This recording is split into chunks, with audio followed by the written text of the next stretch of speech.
Bonjour à tous et bienvenue pour cette édition spéciale enregistrée sur le CIPCA, le salon de l'immobilier bas carbone. Alors on compte de tous ces acteurs qui font la ville de demain. C'est vrai que la France a d'énormes ambitions en matière de réduction et de neutralité carbone d'ici 2050. Cela passe par la refonte totale de notre façon de construire et de penser les bâtiments.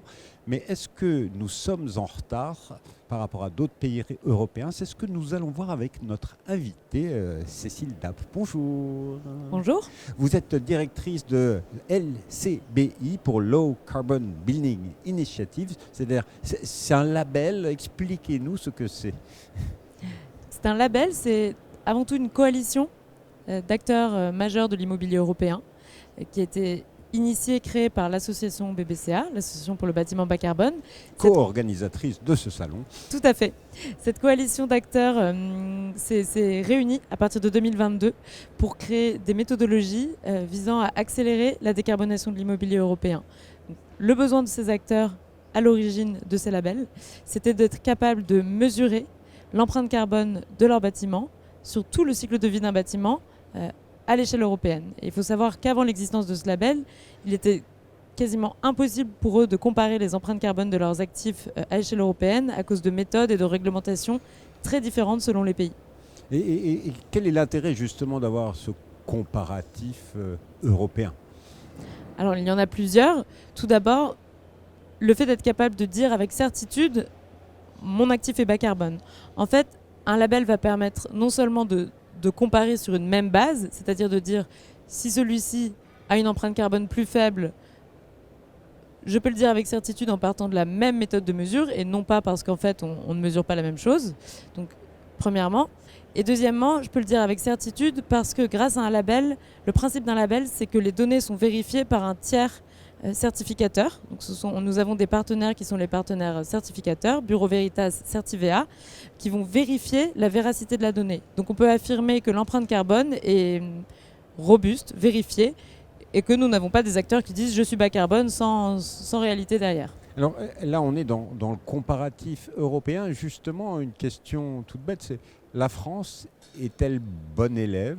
Est-ce qu'on est vraiment dans la bonne dynamique en matière de construction bas carbone? Alors, il faut savoir que tout d'abord, l'immobilier représente à l'échelle européenne, en termes d'ordre de grandeur, c'est 40% de l'empreinte carbone européenne. Ça, c'est un chiffre qui est peu connu, mais qui est quand même très représentatif. En France, l'immobilier, si on le compte sur tout son cycle de vie, c'est 30% de l'empreinte carbone de la France, donc c'est un peu plus faible. Je dirais que la France est assez bonne élève dans le sens où elle a mis en place une réglementation, un ensemble de réglementations visant à réduire l'empreinte carbone de l'immobilier qui est très avancée par rapport à d'autres pays européens. Et par exemple, certaines de ces réglementations, on peut parler de la RE 2020 qui est emblématique, sont reprises aujourd'hui par la Commission européenne pour être obligatoires à partir de 2030. Oui, d'accord. Donc on va dire plutôt bon élève. Mais après, dans les manières de construire, est-ce qu'il y a des similitudes? Parce que j'imagine qu'avec votre label sur les calculs, vous allez avoir des résultats différents selon... est-ce qu'il y a un type de bâtiment bas carbone en France qui est différent que le bâtiment bas carbone en Italie, du fait des histoires locales ou pas? Alors, ce qui va être différent selon les pays, c'est tout d'abord le mix énergétique. Par exemple, en France, notre mix énergétique, c'est-à-dire l'énergie qu'on utilise, est décarbonée par rapport à l'Allemagne, puisque nous avons l'énergie nucléaire. Et donc, de ce fait, si on veut décarboner un immeuble en France, étant donné qu'on a une énergie qui est déjà un peu plus décarbonée, on sait historiquement, on a eu plus de temps pour se pencher sur la décarbonation des matériaux. Tandis qu'en Allemagne, les acteurs sont encore un peu plus concentrés sur la décarbonation de l'énergie. Et donc en France, je dirais que l'utilisation de matériaux innovants est un peu plus présente. Le bois, la terre crue, la paille, des matériaux moins carbonés que l'habituel béton. Et ça, c'est innovant par rapport à d'autres marchés plus standards.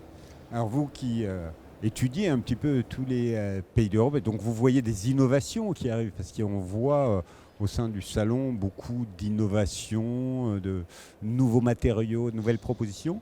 Cette année, dans votre panel européen, est-ce qu'il y a des choses qui vous ont marqué ou pas? Question piège. Question piège. Non, ce qui m'a marqué, je vais parler de mon prisme car j'ai beaucoup passé de temps avec mes partenaires. Ce qui m'a marqué, moi, mon prisme, ce sont quand même les acteurs internationaux et le fait de à la fois faire rayonner la France à l'étranger et de montrer à ces acteurs internationaux ce qui est fait en France. Ce qui m'a marqué, c'est la présence plus forte de ces acteurs internationaux sur le salon. Et en particulier la labellisation de nouveaux bâtiments en Belgique, en Allemagne, et donc de se dire que oui, la France est bonne élève, mais que cette volonté de décarboner s'exporte aussi dans de nombreux pays, je pense à l'Allemagne et à la Belgique.